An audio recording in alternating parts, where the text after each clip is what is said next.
Hi guys, thanks for tuning in to another video on ForgottenWeapons.com. Today I am at the Cody Firearms Museum, part of the Buffalo Bill Center of the West, and I'm talking to Hlebinsky, who is the firearms curator here. Yes. Now, how on earth did you get the job as curator? You're like, if there's a whole lineup of people, and you said pick the firearms curator of like the coolest gun museum in the U.S., you're not the person most people would know. No, So how not did at that all. So I didn't grow up around guns, but I did get really involved when I was 18. I thought I wanted to be a doctor for most of my life, and logically then I ended up working at a firearms museum. That's just how that works, right? Of course. Yeah. So no, I started studying battlefield medicine and how the advances of weapons technology altered medical technology on the battlefield. And then I got an internship at a military museum in Pittsburgh, where I'm from, and they essentially put 200 guns in front of me and were like, go. And I had to identify what they were, what had been replaced, all the different modifications, all the cataloging information, and I completely got hooked. And I took my NRA basic pistol course, and I learned to shoot historic guns and modern guns, and did every internship I could on the planet that worked with guns. And then I ended up as an intern at the Smithsonian's National Firearms Collection. Nice. And like a bad penny, I stayed there for 3 years while I finished my undergraduate and got my master's degree. And concurrently, I started coming out to Cody literally as anything they would accept me as. I was a research fellow, intern, ne'er-do-well, anything that they would let me stay on as to work with the guns. And when I got my master's degree, they hired me, and they trained me to become the curator, to replace the curator when he retired. And so I did that about 1.5 years ago, so I'm 14 now, and it's really an exciting job to have as a teenager. Okay. Do you come out to Cody because you wanted Wyoming, or because you wanted to be in this museum? I wanted to be in this museum. I grew up in Pittsburgh, and I lived in Delaware and worked in DC, and so Wyoming was a bit of a change, but I absolutely love it. I do have cowboy boots now, but it was completely the opportunity to work in a collection that is as amazing as this one. I mean, you don't really get many better collections in the United States. I think most people would suggest that the only museum that approaches or could be considered competitive is the NRA Museum. And that's a fantastic museum as well, and they really have some amazing pieces there. And I love being able to work with the curators there, the directors there, because what they have, we may not have, and vice versa. So it's neat to be able to see the different collections in different parts of the country because it reaches different audiences. Right. In fact, speaking of which, we're standing in front of some pretty impressive stuff right here. I suspect a lot of people come into this probably don't recognize what this little alcove that we're in is. No, and these are all the samples that John Browning sold to Winchester during their 20-year relationship.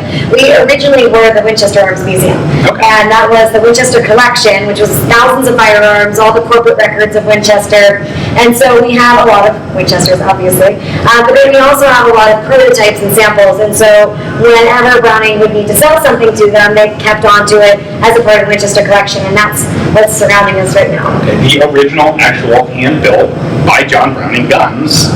What's interesting about that is he didn't really sell them guns so much as he sold them patents. Correct. He'd come up with an idea, a mechanism, and patent it. He'd build a nice example of it, and then he'd sell that to Winchester, and they would choose either to, sit on it, like the famous, water-running carburetor or whatever, or develop it into an actual product and market it. And that's sometimes what's hard about this gallery is when you look around at all these, guns that don't have markings, they're tied to patent numbers, but Winchester, when they would accept the patent, they would decide one to make it or make it in a way that is marketable for their company. And so a lot of these things look similar to things you may think of that Winchester made, but they're not exactly what it was because they had to make alterations based on whatever it was that they needed. Right. So sometimes it can be confusing if you look at something and you think, well, this looks like a 92, but it's not quite a 92. And so that's a little bit of it's a difficult thing for us to be able to kind of explain that to people, but it's also, once you get the realization what this really is, it's pretty awesome. It really shows you exactly what Browning had in mind, as opposed to what may have actually been produced under his patent. Exactly. For better or for worse. Right. So hopefully I will be coming back here later, and we're going to do a whole series of videos on just these guns. Yeah. Because, boy, that'd be really cool to actually get documented. And we'd love to know more about them. We've got the original records for them, but sometimes it takes having specific specialists come in and do outside research for us to really know some of the gems that we have. And so we're happy to have you here. Thank you. Okay, so this brings up another thing about museums, is most firearms museums have, let's say, X guns, and like 10% of them are actually on display one way or another. Yes. How many do you have, and how many are actually presented and viewable here? So we have about 7,000 guns in the Cody Firearms Museum, and we've got about 4,000 on display. So that's more than 50% of the firearms collection. And a lot of the things that are back in the vaults are duplicates, things that we have several of already on display. But then when they built the museum in '91, several of the things that aren't on display are things that didn't fit the mission at the time, which was the Western Museum. I mean, we're the Buffalo Bill Center of the West. And so there are a lot of wonderful hidden gems in the vaults that we want to make sure we can get out on display now that really our mission is not just the West, but the encyclopedic collection, showcasing that in its entirety. And so we are redoing the museum, and we're going to display more guns. That's the number one goal, is to display more guns, as many as we can get, and then to also bring out some of those other mid-20th century storylines that might not be appearing in our museum, because we really focused in the late 19th century when we opened, and now we're really starting to broaden our horizons. Okay. You really, I mean, Winchester in particular, because you have the factory collection, you've got just this encyclopedic overview of everything Winchester ever did and lots of prototypes. But Winchester also put together a pretty good collection of all of their competitors' guns. Mm-hmm. And of course you have a lot of other collections in here to supplement just what came from Winchester. So there are a lot of storylines and developmental patterns that you could see every step of with the guns here. Well, one of the things that really struck me when I first came out here, I'm very interested in, Civil War, military history, the changing tactics on the battlefield. But, Winchester, when I came out here, we know about the lever guns and the quote-unquote marketed gun that won the West. And that's really something that you always associate with Winchester. And when I walked into our vault that has our Class 3 items, to see some of the really just incredible guns that they were making during World War I, during World War II, that totally, bursts any stereotype that you think of with Winchester. Right. That's kind of one of those neat things for people to be able to go, well, I know that as a lever gun, but what is this, contraption that we have that we don't know what it is, and we want to be able to talk about it. And so it's nice to surprise people. So let's see, a couple other questions for you. What's the best part about doing this? Your job. You don't get to just sit around and play with guns all day. Never. What? Do you ever get to, or do they have you totally deluged with administrative? Oh gosh, no. I'm with guns all the time. We try to be as hands-on with guns as we can. I don't get to do it as much as I'd like, but we're involved with so many different things. So I write scholarship. I write for popular publications about firearms, getting our collections known and out there. And then we also do exhibitions, so we're very hands-on with the guns there, choosing things from other collections that might come out here for a while, or looking at our own collections and seeing what we have. And then we're also active in making sure that our guns are dusted, clean, that type of thing. And so we go around. We don't get to do it as much as possible as I'd love to. I mean, I could just sort of sit in the vaults all day and tinker. But we do get to be hands-on with the guns, and my curatorial assistant is very good at the hands-on part of that. And so we try to do it as much as possible. But the best thing about this museum is that I get to literally learn something new every day. I manage a collection from the 1400s to modern day on an international scale. So I know a little bit about a lot of guns. But I could choose literally any era and be like, well, today I'd like to know about, the synthetic movements with the AR platform. And I could go find those guns in our collection, I could find the archives, and I could research that. And so the potential for what I can learn here and be able to interpret for the public is literally unlimited. And I love being able to cover so many different time periods and discover little neat things that are in the collection that maybe we haven't talked about because we haven't known about it or thought about it. Right. There's so much here that you could spend a lifetime just studying what's in this collection. And a lot of that reference material, records, research is available to the public as well, isn't it? Correct. So museums are nonprofit educational institutions, and so that's one of the things that I would love for more people that are interested to be able to come here, set up appointments with us. That's always critical because we get pulled in so many different directions, but to set up appointments with us about what they want to research, and we can pull things, take things out of the vaults. You can go down to the research library and do research, but those people that have the time to come in here and they're an expert in that specific area, that's partly how we learn and develop the resource of knowledge, just all of the things that we find out about the collection helps when people want to come and be active with that. And that's something that we do encourage when people have research projects that they're working on books. And it's great for us because we just kind of like soak up everything that they have to say and listen to it and add it to our repertoire. And we do invite them out to speak sometimes too as well, to get them involved in kind of the educational part of the museum. Okay. Now, I've been a little bit critical of some museums in the past when they're places that are not, well, the term you gave me was not object-based. They're not artifact-based. There's a trend in a lot of museums that seems to have kind of this wide open, some explanatory, wide-scale panels, and then a couple artifacts that are representative of general movements or periods, but not a lot of stuff. And in those places, all these artifacts get left in the vault and never seen. What you've got here is much more object-based. I mean, this is 4,000 guns and nothing else. But we were talking about the new museum that you're working on, literally a new building, and you're really trying to do more to tell the story of what these guns are and what they represent. I think that's incredibly cool to actually see a major museum collection like the Cody Firearms Museum taking that tack. Can you talk a little bit more about what specifically you have planned?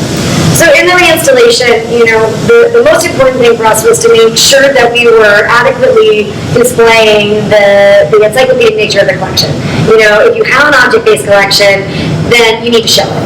And that's one of the biggest things, but when you have so many objects on display, half the time in this current museum, it's a fantastic museum, fantastic, collection, you walk right by Custer's gun, and because it's in a row of other Sharps rifles. Right. Or you walk by Henry Ford's gun, which is in a row of Winchester lever actions. And so what we're trying to do is balance that breadth with context. And so technology has changed a lot today, and that makes it a lot easier for us so that we can display a lot of guns visually, and then we also have what's called visible storage. So you'll have thousands of guns that you can see when you walk in the museum, and then if you are a collector or an enthusiast of a specific model of gun, you can not only see that model change up on the main display, but then you can go deeper into the drawers and see what they've got.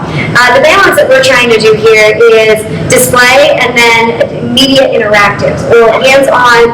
We're actually hoping to have in the beginning of the museum actual kind of replicas of the action types so they can actually workable action. Because our audience is really split.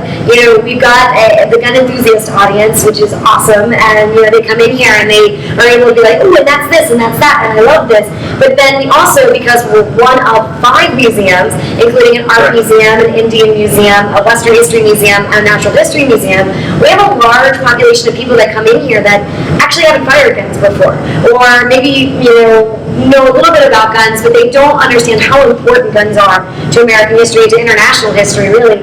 And so when they come in, we want them to be able to understand when they look at something that says bolt action, well, how does that work? And so we'll have a combination of functioning actions that they can actually work, and we'll also have a combination of videos that will actually show you someone firing the gun, or a video where the parts kind of move out so you can see all the different parts of the gun, to kind of add that layer of understanding for those people, because they need to be able to come out of the museum and understand why it's so important, why there even is a gun museum, because it's very obvious to people like us that love guns, shoot guns, do our whole lives are, understanding the history of firearms, but it's not always obvious to people that, just walking off the street on their way to Yellowstone. And so those types of interactives will really be geared to them to understand, so that when they're looking at, a case full of Winchester, model 1873s, that they can then go deeper into that. And then the interactive also adds a level for the enthusiast, because then they can go even deeper into content, links, videos, to different things that they may want to find out later about those guns after they leave. Right, it allows you to put more material in than you could ever possibly actually physically display. It really is amazing, to imagine what we can do now with those interactives, because it's able to reach so many different types of audiences, which is crucial in the museum that we're in. And then to let people who are, specific researchers of an area have access to, design drawings, visual design drawings that are scanned into the online collection. Because that's the other thing that, we are in Cody, Wyoming, town of 9,000. A little bit kind of away from like anywhere. So one of the other things in the reinstallation will be, we currently have an online collection, but we are about to inventory the collection. We're about to correct a lot of the misinformation. We actually encourage people, if they see something that are wrong, to let us know. We keep it in a folder so that when we go in to correct the information, we have what other people have seen, and we can, corroborate that and everything. But the online collection will then have a standard lexicon, so that if you want to come and look up every Winchester, you can go to our online database, pull up Winchester Repeating Arms Company, and then everything shows up. And so we're working on cleaning that up, so that by the time the new museum's open, if you never even make it out here, if you can't make it out here, you can still study and research everything online. Fantastic. Yes. Yeah. Very excited. So I'll mention this, because I don't know if you're willing to just go out and say it, but they are fundraising for this new expansion. And if you're interested in contributing to help make something like that a reality, how would someone do that? So they can get in contact with me if they're interested in seeing. We are about to end one phase of design, which is kind of the overarching concept and design. So if you're interested in knowing what we're doing with the new museum, contact me. My email is ashleyh@centerofthewest.org. You can also just go to centerofthewest.org and go to the Meet the Staff page and find all my contact information. That's in the link in the description text below, by the way. And if you do that, we can send you, some of the packets and information that we put together. We can talk to you about what we're planning on, to see if there's an area of interest that you have. And, we're just trying to move the museum forward. We still have a long ways to go, but any help, that we can get in multiple forms is always great. Awesome. Well, thank you very much for your time. Thank you. And I've been filming, I've been burning up the camera, filming some of these things. I think this is going to be the first of several trips out here until I've got the entire collection done. I would love that. That would be fantastic. So, cool. Thank you guys for watching. I hope you enjoyed the video. Make sure to check out the Cody Museum. There are links in the description text below. And hopefully we'll be back out here again and again, and eventually to see the new museum. Yes.